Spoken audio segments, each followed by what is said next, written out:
Hello, friends. Welcome back to the cabin. My name is Tim Martin with Covenant Creation on YouTube. I have a special guest today. We have Rick Welch from the Burros of Berea Podcast. Welcome back to the cabin, Rick. Hey, Tim. It's so nice to be back. Although I wish I was with you. I love the cabin. Now I'm in my cabin, but I don't have the logs set up the way you do. We've got vertical panels, but it was cut off the land here, which is pretty cool. That is awesome. Okay, well, I wanted to invite you on for a little interview, and we could talk about some topics and discuss some upcoming plans that we've got going. So, but first I wanted to ask you, back in September, you came and visited me here in Montana, Southwest Montana, kind of scoped the area out, but then you went home and there was a major catastrophe in North Carolina. Can you tell us, give us an update on how the recovery efforts are there in your part of the world? Sure. You're talking about Hurricane Helene and the vacuum effect of the way that the weather pattern was, and it sucked that hurricane up from the coast of Florida into the mountains and then stalled it right here. And we got 30 inches of rain in about 6 hours. It was wild. As far as the recovery efforts right now, I mean, we're going to be rebuilding for years, but the DOT has done remarkable. They've gotten all of the roads pretty much patched and bridges fixed, and our internet is back. It's still kind of fuzzy here and there at times, but there are still some families around that lost their homes, that are living in tents or in campers, but the local area churches have been phenomenal here, and they have really helped a lot of families. And then FEMA has been here. I've heard a lot of complaints, but for the most part, it seems like at this point it's pretty positive. So I think we're on the way back. It's just going to take years and years to rebuild this. And I kind of gathered from your talk on the podcast on Burros of Berea that there was a real ministry outreach opportunity through all this. Is that how you have seen this play out as far as the relationship side of things? Yeah, I mean, so for example, like the local church in my area, Hoopers Creek Baptist Church, and for anybody who's watching, if you still want to donate to help, you can go to hooperscreekbaptist.com. They have a donate button. You can go there, and it goes directly to those affected by Hurricane Helene. But yeah, I mean, the churches, all of the churches in this area just, united, and those ministerial efforts have been huge. They have most of the local churches had places where you could just come and get pretty much anything that you needed: food, water, clothing, blankets, heaters, generators. I mean, everything. I mean, our church here provided, I think they had like 25 generators they provided in the area. It was, it was really something to see the church come together. It didn't matter if you're a Baptist, Presbyterian, Methodist. Right. It didn't matter. People they banded together and just did everything they could for one another. It was good. Yeah. Well, that's encouraging to hear. We kind of see some of that when we have bad forest fire years here in Montana, and people lose their houses and there's bad fires. And we see some of the same coming together and communities supporting each other and helping each other out. It comes from the grassroots. It's the most effective and powerful thing that I've seen, personally in Montana. Yeah, it really is a beautiful thing. It really had a profound effect on my wife and I. Yeah, just seeing everybody come together and work like that. And it forced you into getting your neighbors, because you don't have internet and you don't want to be inside, and, for what, so you go out and everybody's trying to work with each other. And so you just get to know your neighbors. It's pretty cool. Well, very good. Well, I met you for the first time in Blue Point, New York at, the Blue Point Bible Church conference with Michael Miano. That was in 2023, I believe, October. We were there. That's right. And, we didn't actually have a lot of time to talk there. For some reason, that conference was packed and everybody was busy.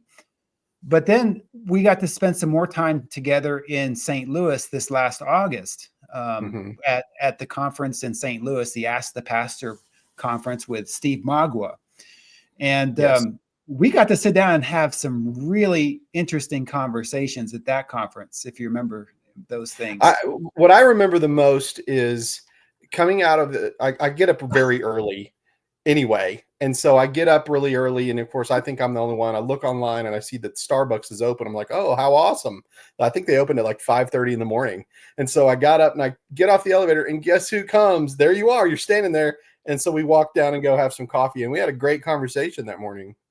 I'm glad that you mentioned that story because it's something I will never forget. Because my first comment to you is, well, this is what God wants this morning.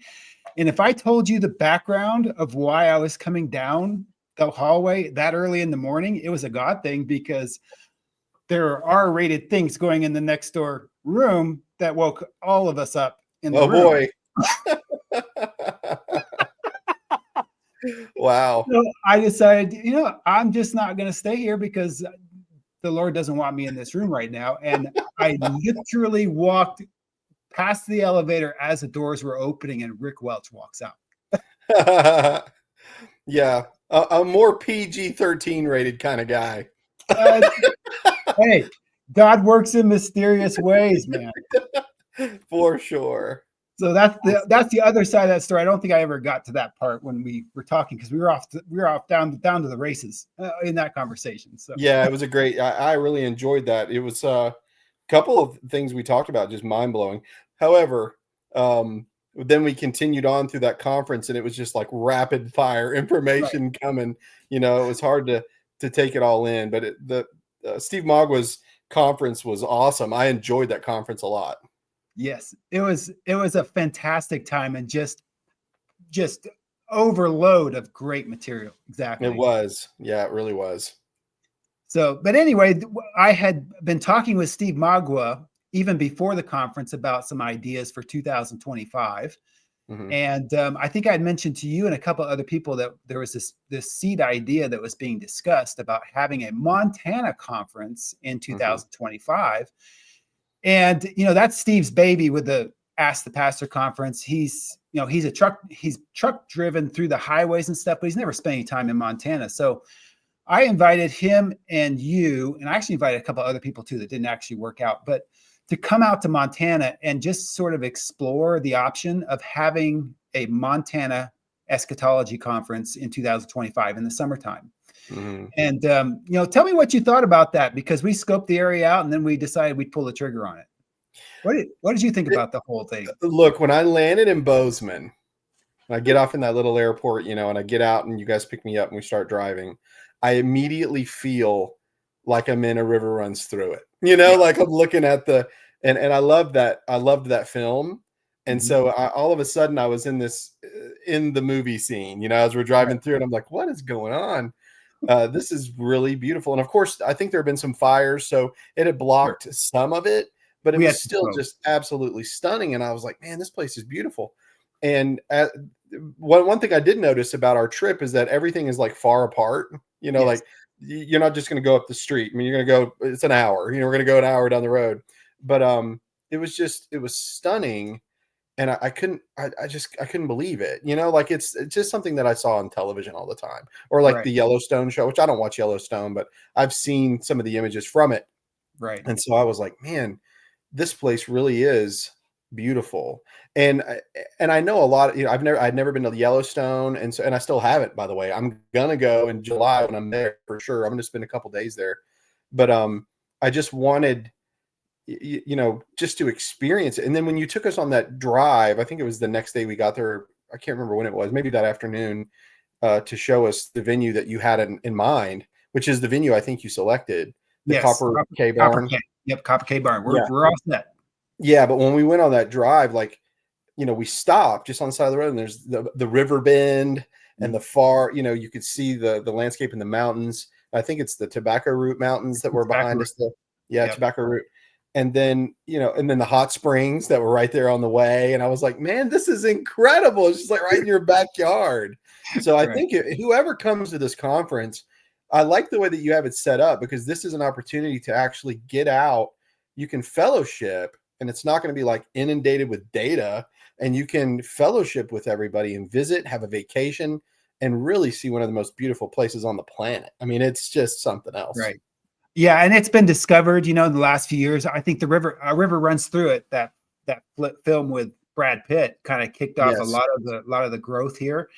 Mm-hmm. And I just had an interview with Travis recently, and this movie came up, and I said, that movie, if you watch it, there's something that if you live here, it really jumps out at you, is that there's not one winter scene, Montana winter scene in that entire movie. It's all summer. It's all 4th of July parties. It's all fishing on the Yes. river. There's no snow and ice. There's no, bad Arctic blast coming down the pipe at us. So Yep. I have always said that movie is false advertising because it's not the whole story. Yeah, but the truth is, I became a fly fisherman because of that film. And you and millions of other people. Yes. Yeah, I'm sure. And I've never went fly fishing in Montana, and I'm assuming I'll probably try it. Okay, so here's the details. The details are July 22nd through 25th of 2025. We're having a weekday conference here in Southwest Montana. If you want to see all the details, go to my website, beyondcreationscience.com. And it's like the third selection on the page there to get the information.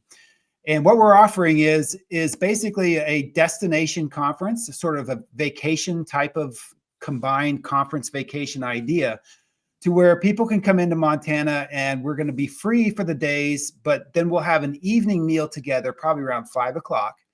And for 4 days, Tuesday, Wednesday, Thursday, and Friday, we'll have 3 sessions with 6 speakers, praise and worship time, we'll have prayer time, and then we'll have question and answer time, and then we'll have fellowship time for each day. So the whole sort of schedule is pretty much the same. Days free to go explore Montana, go see stuff, go have fun with your friends who are there or people that you meet for the first time there. And then the evenings will be like, the real Preterist type conference presentations that everybody loves as far as the learning and solid teaching. So the title of the conference is going to be The Eschatology of Genesis. And I want to say up front, not everybody here coming to speak. In fact, half of the speakers are not publicly promoting or advocating covenant creation. Half of our speakers are covenant creation, in that perspective. So there's going to be some of that there, but it's not limited to that. And we have, confirmed for speakers. Don Preston's going to be here. Jeff Vaughn, my co-author on Beyond Creation Science, is going to be here. Steve Magua is my partner, so he's co-hosting the whole thing from Ask the Pastor and Church at the Well in St. Louis. This will be the 3rd annual Ask the Pastor conference. And then we have Zach Davis, pastor of Marked Tree Baptist Church. He's scheduled to come as well. Rick Welch will be speaking from Burros of Berea Podcast, and then I will also be speaking. So it'll be 4 nights, 3 sessions per night, which is 12 sessions altogether. And since there's 6 of us, that makes two chances for each of us to get into big trouble. So I have to ask this question. Okay. Will your wife Amy be doing the cooking? I actually have some aces in the hole here. My oldest son, Micaiah, who has that family has my 4 grandchildren, is online to be doing all the grill mastering for that. All right. So perfect. Yes, Amy will be involved. I've got a couple other people lined up. I've got this sort of trailer grill already in mind for using it. So we're going to be on site. If we have to cater in some things, we can work that out depending on how many tickets we sell and how many we expect. But we may even have like some stuff to make sandwiches in the morning. If people want to, if they're there, if they want to make sandwiches when they go off to go see the river, go into the mountains, go touring Bozeman or Butte, Montana, whatever, just have something like that. But the idea here is it's a wedding center, which you saw with a big lawn out front overlooking the river and stuff. And with the purchase of the wedding center for those 4 days, anyone can camp on site if they want to. Mm-hmm. So I'm envisioning, or you maybe pull up an RV or whatever, if you travel by RV. So what I'm envisioning is some of the people will probably be there on site. It'd be kind of a festival atmosphere. Just, we have restrooms in the building we can use. There's a kitchen in the building we can use and things like that. And that makes it super, reasonable economically to pull that off. There are hotels in the area. If you don't want to do the camping thing, I get it. There's hotels, there's Airbnb options, there's fishing cabins. It's a big tourist area. But the important thing will be to kind of make plans early, because this area gets booked up, by March, April, things really get locked up for summer. So you're either going to find it be more expensive if you wait to the last minute, or it's going to be more inconvenient, further away from the options, that are actually really close and convenient. So I encourage people, if this is something you are interested in, to start, thinking about it now and looking at the details. Yeah. The only reason I was asking is because Amy's a phenomenal cook. And whenever you had hosted us there, I mean, the food coming out from your garden, it was so good. I ate a lot. It was really good. And all of your kids were so sweet. I love your family, Tim. It's just wonderful. Praise God. I like to rope them and put them to work. So yeah, they'll be running the conference. And then Steve Magua is planning on bringing his family out too. So I really don't think manpower is going to be a problem with getting things done at the conference. And we can assign drivers to Bozeman for airport for the speakers or whatever. And we can assign certain tasks of organizing the conference. So I think we'll have fine with the manpower thing. The capacity of the building is 275. So we are limited to 275 participants. But the tickets are on sale now. We've started selling some tickets, so there is some interest going already. And I just said the tickets are just for adults. So if you bring your kids are free. That's not going to be an expense. But we are limited to a total of 275, and we'll see how it goes. Yeah, I mean, that's after going to the Arkansas Eschatology Conference, and I think they had like 290, almost 300 people there. That was a lot. There's a lot of people. Yeah. And I have no idea who can pull it off. And when I spoke with Travis recently, we talked about their planning and how that all unfolded and how encouraged they were for the benefits of that. So we're trying to share notes and learn from them as well. They're in Arkansas. Yeah, I'm excited for this event. I really can't wait. Yeah. Well, great. Well, that's it's going to be a covenant creation discussion time. There's going to be a lot of comparing of notes and stuff. And, your topic is the Hitchhiker's Guide to the Proto-Evangelium. Is that correct? Yes, that's correct. Right? That's it. Okay.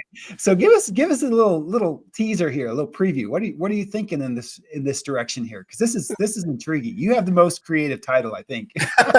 Everybody.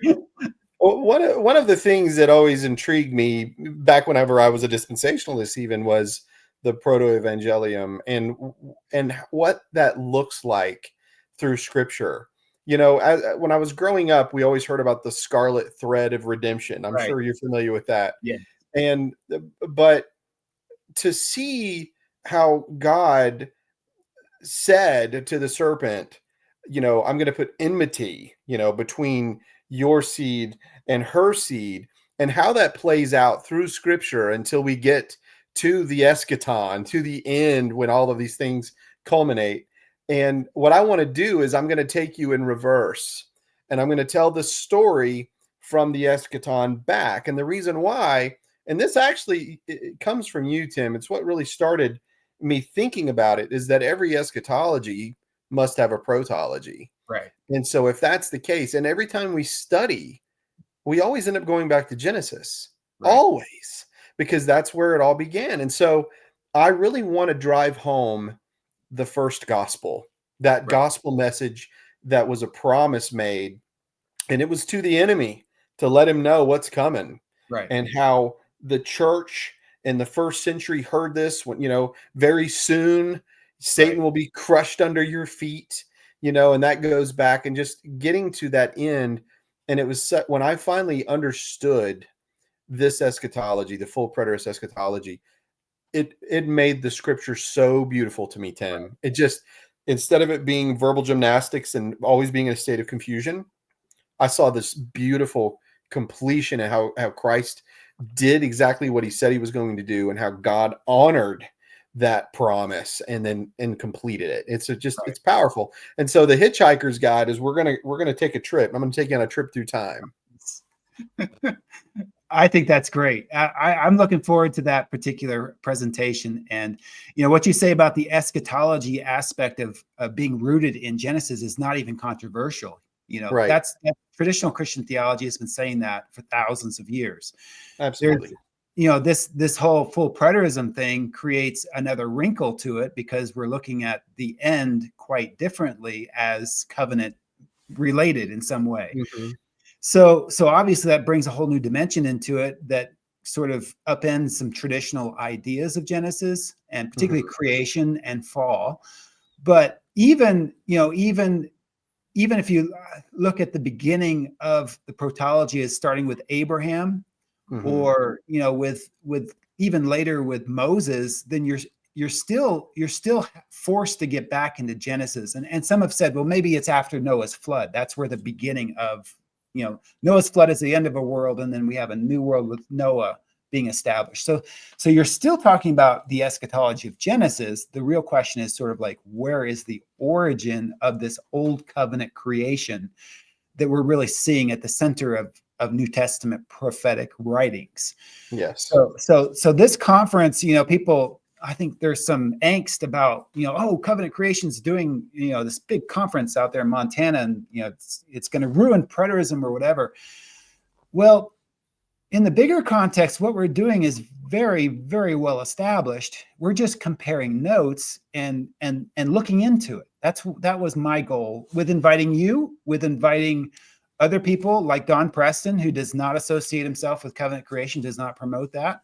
He's going to be speaking on the topic of the death of Adam and the life of Christ, based off his book. That's going to be his topic, which, I think that's an important topic, regardless of where you fall out on the whole covenant creation debate. And, that's going to be kind of how it works. And Pastor Zach Davis, he doesn't associate, as I'm a covenant creationist. He's studying the issue and he's seeing certain things that make a lot of sense. So we're just going to come here and compare notes. And that's the way I look at it, as a healthy way of having discussion, dialogue, and even some debate, probably for iron to sharpen iron. That was the whole idea behind it. So just to put the word out there, it's okay. We can do this. We're preterists. Yeah, and it's important to know that, and this has been my goal with the Burros of Berea, which is, in order to, let's put it to you this way: how can you truly refute a doctrine unless you truly know the doctrine? Right. And so to look at something from its surface level and then immediately just start casting it aside without even thinking about it, it's unfair. Like, I took a lot of heat on the Burros because I did that study on same-sex activity in the Bible, homosexuality in the Bible. And I was pretty much silent for 8 episodes, because I wanted to listen. There was a lot of research and everything that Tiziana had done, and I wanted to listen thoroughly. Now, we disagreed in the end, and I had my moment. Hey, I like your mug. That's a really nice mug you got there, bro. It's a Burros Berea podcast. Nice. Yeah, let's get that in. Yeah, for sure. I like that. But, so I did. I lost some listeners because I did that. But what happened is nobody finished the series. They didn't, not nobody. Some people who came up to me, especially at the Arkansas Eschatology Conference, and told me, I no longer listen to you because of that study. I said, well, I'd really appreciate if you'd finish it, because I want you to see, let's have an exercise in listening. Sure. Let's have an exercise in looking into something before you completely discredit and discard something. But then if you feel passionate enough at the end and you feel like you're bringing something that refutes what they bring, then do so. But do it in love and do it in kindness. You don't have to bring the hammer down. You guys have always been kind to me, and I wanted to come and listen. And our little talk at the Starbucks really intrigued me. It really did. And that's what made me want to come to Montana and talk to you more. And, just trying to get in here and talk about this. People are like, so are you going covenant creationism now? It's like, look, man, I've been a full preterist for 3 years. I barely know, I'm trying. I really am. I'm trying.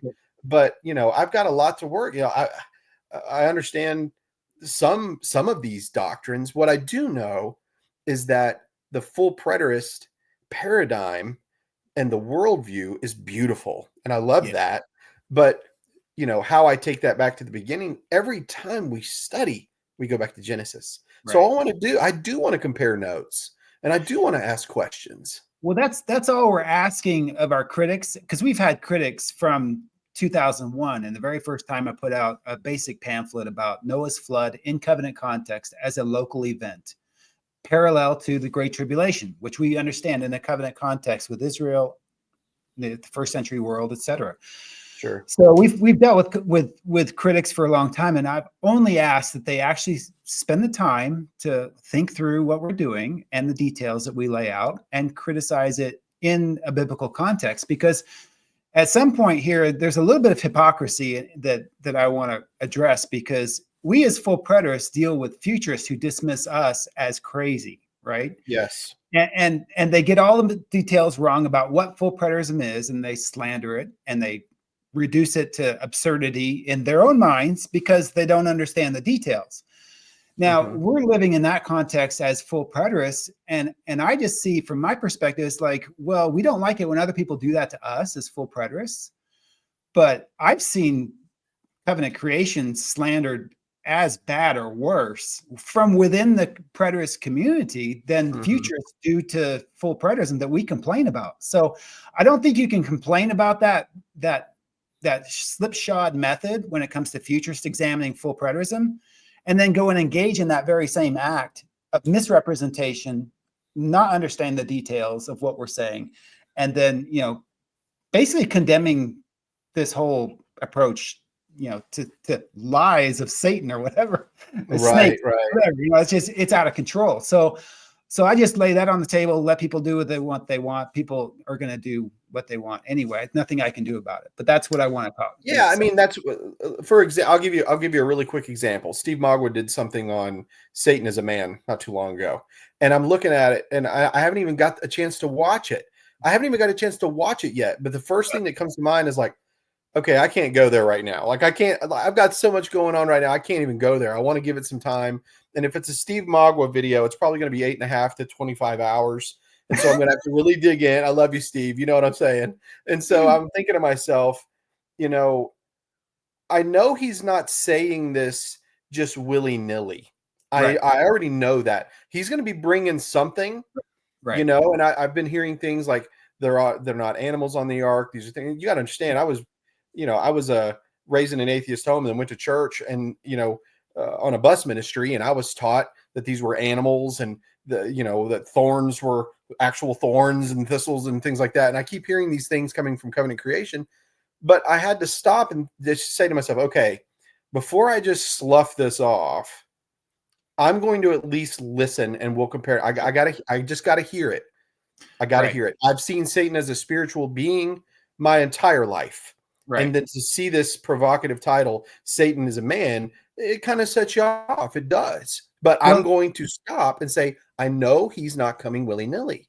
Right. Let me address that, because this has been my method of operation since the beginning. I'm a hands-off kind of guy. I like experimentation. I live in a scientific context with my farm, right? So you almost have to have ideas awesome. On the farm. Regenerative farming. We need to talk about that later. We're gonna get there. But you don't know until you try certain things in this particular context. And it's a very scientific approach, but there are things that are going to fail. There are things that are not going to be true. There are things that are not going to work. But I've always had the idea that, well, let's try these different ideas with scriptures. Let's compare scriptures with scriptures and sift through it. So we have Steve Magua with his presentation, which, by the way, I have not actually watched myself. So I'm right. Yeah, me neither. And I'm going to, but let me make a parallel suggestion. What you need to also watch at the same time is Zach Davis's video on the adversary, because Zach Davis has a lot of ideas here with the adversary and being condemned by the law and the use of the law, which is different than Steve Magua's idea, but also could be a very, very applicable idea of, the law in the garden condemning Adam to be exiled out into the wilderness. So watch two things, and compare, and maybe there needs to be refinement. I think Steve is presenting it in the idea of a proposal. He's not saying this is the absolute biblical truth. Steve Magua doesn't preach that way anyway on anything. Yeah, and that's the idea. Is like, so when you're trying to get people to watch your content and you put out a title, you're going to put out something provocative, right? I would have said, could Satan be an actual human, instead of Satan is a human, right? And so the way that it says, so it's because it's so provocative is what it is. But I got to meet Steve. I got to know Steve. And I love Steve. I think he's a wonderful man. And I think that he's sincere about his study and is he 100% accurate on everything? I don't know.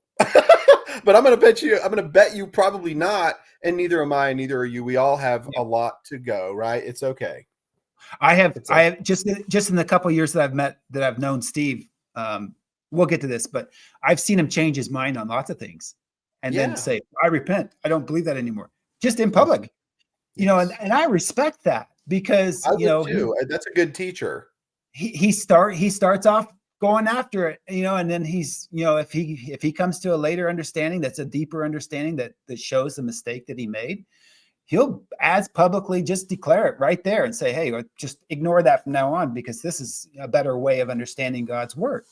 So that's been happening a lot. And let me get into this with the farm and the background here, because a lot of people don't know about this history with how I got to meet Steve and how things kicked off. But in 2007, we published Beyond Creation Science, the third edition, which was the work from 2001 developed on. Jeff Vaughn is my co-author on that 2007 Beyond Creation Science book. We published it like December 28th, 2007. So we didn't get the book till from the printers till like February, March of 2008. And that's when everything kicked off. We had formal debates in 2008 with people, just lots. The book sold great. I mean, we don't have hardly any copies left, and we printed up I think 3,800 copies or something like that. We're out. I have my personal stash here at the house, but it sold really, really well and created a whole bunch of discussion, which is great. I followed up with it for a couple years, but in 2009, I bought this farm. We had been looking at kind of the agriculture stuff. We've been involved in the agriculture stuff as a local producer for a long time with my family. And in 2009, we bought this farm, and I wanted to buy the farm as a lifestyle thing, but also to put our theology in practice. Because one of the basic claims of Beyond Creation Science is that the physical world is not cursed. Mm-hmm. Right? That's the big thing.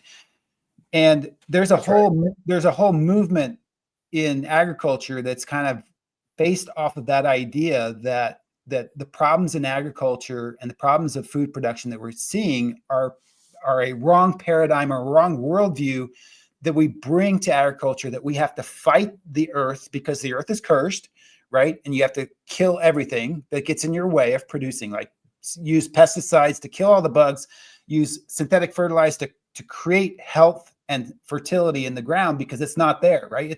It's cursed. You have to exercise dominion over the earth. And that paradigm is futurist paradigm based on a lot of ideas about what the world is. And it doesn't matter if it's secularized, it doesn't matter, because it all came from, our worldview way of thinking from our Christian influenced heritage. And there's Enlightenment thinking in there, science and stuff, like all that's mixed in. But I bought the farm the year after we published because I wanted to put this into play and try it out.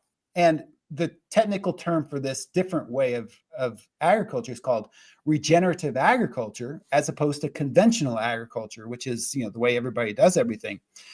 So we did that. And after a couple of years after the book, I basically did not do anything online with theology because I was busy here on the farm and family life and business life and just the normal stuff. And I did very little theological work online. I was doing my own studies and all that stuff in the background, but I was just fully immersed in the regenerative agriculture farm. We have 10 acres here. covenantgardens.com is our website. You can see pictures of it, what we do, what we sell. And I did that all the way until about 2020. COVID just sent our stuff into all new markets. The grocery stores were having trouble with logistics of production. They were having trouble with workers. Farms couldn't put things out. So we filled in to some grocery store markets that we were not in before COVID. So it opened up a huge option for us, and people loved our stuff. So we're trying to, plant more things and expand our greenhouses, expand our asparagus to keep up with that. But I did very little theology from about 2012 to about 2020. And I got to the point where, okay, I've done this for 10 years with a farm here, just on my own scale. I'm convinced, I think I can prove this scientifically, just like I have laid out a biblical case for the theology. And so now I felt like I've got to start talking about this within the Preterist movement because nobody else is. And that's when I met Steve Magua, and he invited me to his first conference in St. Louis. And it was like, I've been praying about how to take the next step and sort of apply this in the Preterist worldview stuff and get out there and stuff. And literally got this invite out of the blue. And I'm like, oh, well, Steve Magua is an answer to prayer. There we go. So away we go. And first presentation I gave there, it was, the whole ball of wax, which is the basis of my 2024 Covenant Creation Curriculum series on my YouTube channel. And Travis Drum came along and says, you need to build a YouTube channel, put your stuff on YouTube. So I was like, okay, that makes sense. So that answered the outlet part. That's because Travis doesn't want to read. That's exactly what he said in our interview. He says, well, it's just for me because I want to hear it. I don't want to read it. So that was a joke. Travis is a reader. I'm just kidding. I'm just knocking on him because he's from Arkansas. That's a joke. Yeah.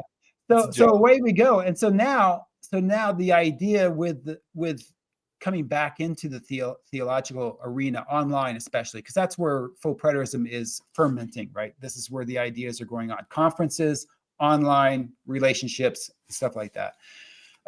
Developing with Steve Magua. Steve Magua was, manna from heaven for me because he's energetic and he's got the conference going. He's got an organization with Church at the Well, and away he goes. And so we're basically partners in this whole thing. And I see this as time to start talking about the implications of preterist theology. And we've been doing this on other like subjects, like politically, because we do a lot of like the political Zionism thing, Israel, God's chosen nation, and, American foreign support and all that whole subject. Well, this issue is, I believe, revolutionary for the world as far as how do you bring health to an agricultural production system that is involved in like pollution, is involved in like unhealthy sort of products, processed foods and stuff, and just the whole, industrial agriculture takes and puts 30,000 chickens in one house, right? And then tens of thousands of cows on one feedlot. Right. So what I see from a regenerative agriculture perspective is that these things are all supposed to be working together in relationship. Plants and animals, I mean, I'm going to say millions of years have gone into this relationship side of a biological web of life that brings health. And here we are as, modern Americans just going into this as a business idea. And we start like, well, how do you separate all the chickens over here and all the farm ground over here and all the cows over there? And people were saying 50, 60 years ago, like Wendell Berry, he was saying when they were doing this big, huge agricultural green movement, he was saying this is insanity because you're not submitting to what reality is. You are in an arrogant way remaking the world according to your greed and monetary standards, which is the American way, right? Hey, that's where the Dust Bowl came from. Right, exactly. So you guys came out here, and then we did this tour of stuff and took some video and stuff. So let me play some clips here from your visit. You're in some of them, and we'll talk about it more from there. Let me do that. Does that make sense to you? Yeah, just remind everybody that the camera puts 85 pounds on. And it was super windy that day, but we can still make it work. So hang on a second. Even now, you'll see deer piles, right? So they're staying in here, they're eating it, they're drawn into it. In the wintertime, they spend all their time in here because this is a major food source. And the deer are peeing and pooping. See, deer have babies out here. Because we have an irrigation canal right across that berm right there. They have access to water. It's basically home, right? They've got it covered. They can hide. They just wander back and forth. Even the vetch and the cover crops are reseeding. So we don't even plant these seeds, right? This is a self-perpetuating cycle. Mm-hmm. I haven't planted any cover crops out here for years because the species that do well just establish themselves in their own little place. Like in the American scene, the answer was simple: just go west. You got virgin country out there. Plow up, and do the same thing. And we've spent 250 years doing that, 300 years doing that, and we're all out of land because everybody's in California plowing it all up. Mm-hmm. And they're now seeing in California the very same types of problems that they saw in Virginia back 300 years ago. Mm-hmm. So that's one of the reasons why regenerative agriculture is catching on, is because if you're using a chemical system in a conventional application, you're really a chemical farmer. And what they found is that the more you use the chemicals, which can create a short-term effect of high fertility, high yields, very productivity. And so when you have really healthy plants like this, you have virtually zero bug problems because this is not attractive to pests. They would rather be down there eating on things that are basically half dead or dying or imbalanced or unhealthy to begin with. So by bringing the health in from the soil up, the health is radiated out to all the plants, which removes the problem of pests, removes the problem of disease. Things don't get out of balance. It's a balanced system. Yeah, the bugs that are here are actually helping. Yes, each of those things are fine as long as they stay in a relationship balance to everything. So that's what we see as the natural result of it. But as to your question, cursed earth, is this a curse to you? Not at all. So what do you think, Rick? Do you remember that little talk we had? Did you learn anything out there in the asparagus patch? Yeah, I did. Well, first of all, I didn't know that there was purple asparagus. That was a start, and that how great it was. But really, the part that was surprising to me was you were pointing out that in our preterist worldview, that this world, we've always looked at it as, because like you said, it's a cursed world, it's a cursed earth, and the thorns and the thistles and all this are going to, by the sweat of our brow, we're going to work. But what you're trying to show is that by creating balance in agriculture, these things work together and you're actually able to grow. I mean, you're allowing, I remember you had told me, like, these cows, you let the cows come in and, they just trampled and peed and pooped. That was in that one video. And I remember thinking to myself, I never really thought about that, like the nitrogen effect and fertilizing it for you. And like, it's like, wow, that's really smart. And that gives the farmer that's next door the ability to send his, his cattle over to eat and stuff. And I just thought, man, this is really cool how this works. Instead of us just getting, a chemical and just absolutely obliterating the land and poisoning it, Yeah, the basic idea behind regenerative agriculture is biomimicry. We're trying to basically copy what our natural environment does and has done, which builds the soil health and then of course extends to everything else. If anybody wants to see a whole bunch of videos or other material, go to our farm website, covenantgardens.com, and I have a regenerative agriculture archive at the bottom of the homepage, and you can find videos, you can find articles, you can find books that explain exactly what's going on here, and it's really catching on. Even now with Trump getting elected, he chose. See, RFK is kind of talking about some of this stuff. He has some interesting ideas about how to put it all into play that I don't think are going to work, but it really has to come voluntarily. It has to come from priorities that people do on a local level. It has to come from the consumer saying these things are important to me because what I eat is important to put in my body and to bring that health. And the parallels here between congregational life, like I was talking with Travis yesterday about how the theology can can build health in a congregation, and people can become, better manifestations of the gospel of Jesus Christ, are amazing within the agriculture setting, because a lot of the symptoms that we deal with in our culture are symptoms of like root unhealthiness and those broken relationships, right?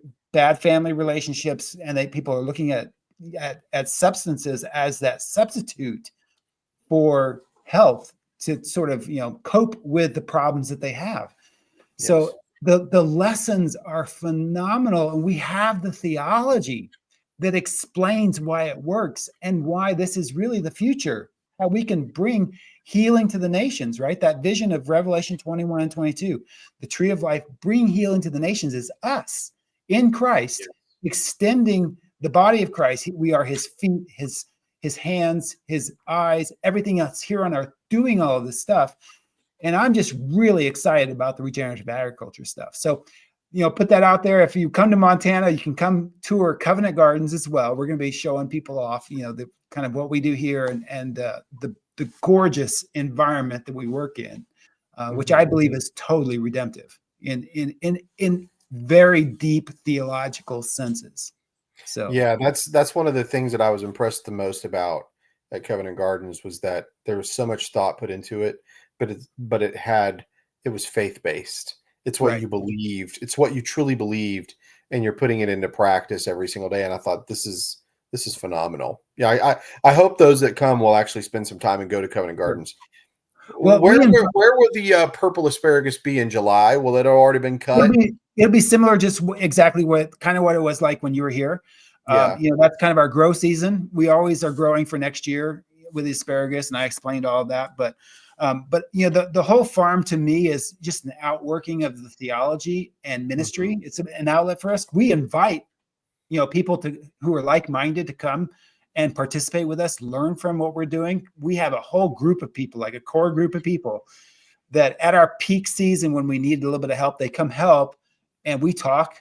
We talk about politics, we talk about culture, we talk about theology. I have Roman Catholics that come, and I have complete like granola types. Yeah. Like foodies. I mean, they love it, right? So we have this rich interaction on the idea stuff, and they just tell me, I get this quite a bit. It's like, we've never talked to a Christian like you. Yeah. What is this that you're talking about? So that's where preterism comes in, because they're thinking in terms of this like fundamentalist worldview of everything's going to burn up. And so 2 Peter 3 talks about everything burning up. We can just use the ground, whatever we want to do, because it's not going to last anyway, right? That's the culture that we live in, right? And it's like, if you think about it, that's just as destructive as far as the pollution side of things, or just the destructive health issues that are involved in that. That mindset is not just a political problem, it's a societal problem too. That's right. And if you approach like ecology from this idea that's all going away soon, it doesn't matter, we just rape and pillage whatever we want because we just deserve it, and we can take it because it's all going to go away anyway. Man, I think preterism has some pretty big implications there, but I'm just just guessing at it. That's kind of where I'm at. So yeah, no, I mean, that is putting your faith into practice. I mean, it really is, and living off the land. Wow. I mean, I hope everybody goes to Covenant Gardens for sure. Yeah. Well, I can tell you this, that when you step out in faith, I've learned over the history is that when you step out in faith and you put your faith into practice, God blesses in ways that you never, ever imagined, as far as the blessings that he gives. And my family works very, very hard to make all this happen. This isn't just me. This is a family thing. This is a community thing.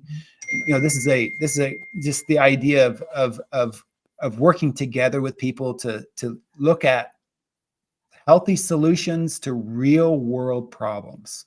That's all this is. So, but I wanted to thank you for coming out last summer, because I know you dropped everything and it's like, oh yeah, I'll go to Montana. And we had rich conversation in the mornings here, waking you up out of the chicken house. You actually stayed in the chicken house across the road. Yeah, the chicken coop.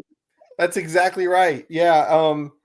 I remember when I first got there, I was like, is this really a chicken coop? Like, because it kind of looks like one, but boy, was it nice. I really liked that place. Solar powered, off the grid, very chill, no television, actually they did have Wi-Fi, which was nice, so that I could call my wife, but just very chill. And I'd get up, there was a bull that was staying right outside. And every morning when I turned the light on, he woke me up, Yeah, it was fun. Yeah.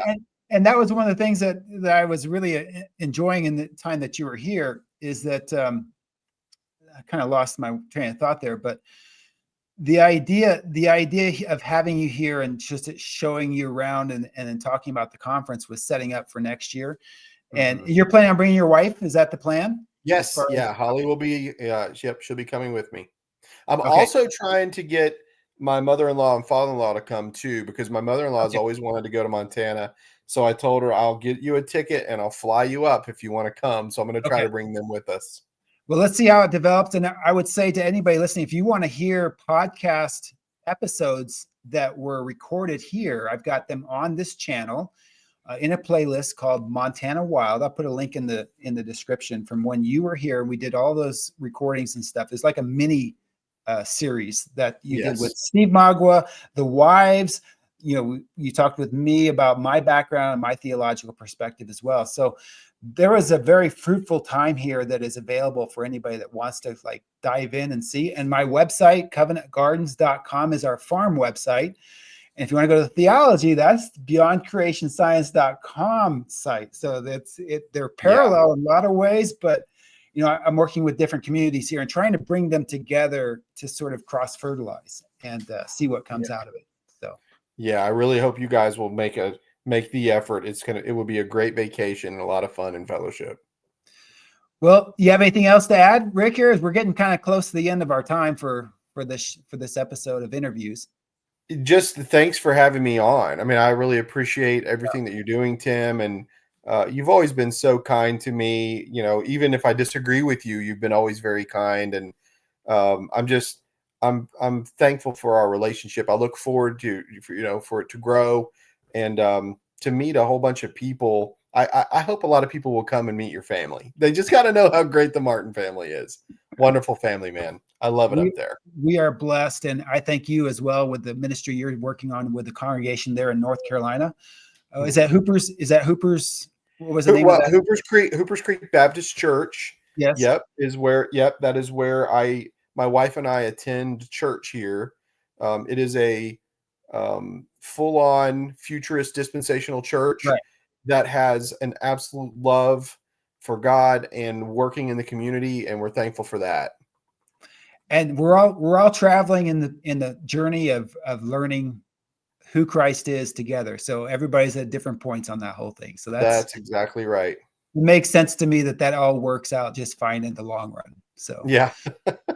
But blessings, Rick. Until next time, we'll have you on again sometime. Maybe after the conference, we'll have wrap up stuff, or maybe we'll do some presentations or recordings there at the conference as well. So I look forward to it. There's lots of options. Thanks for having me on, brother. I appreciate it. Blessings, Rick. Till next time, this is Tim Martin with Covenant Creation on YouTube.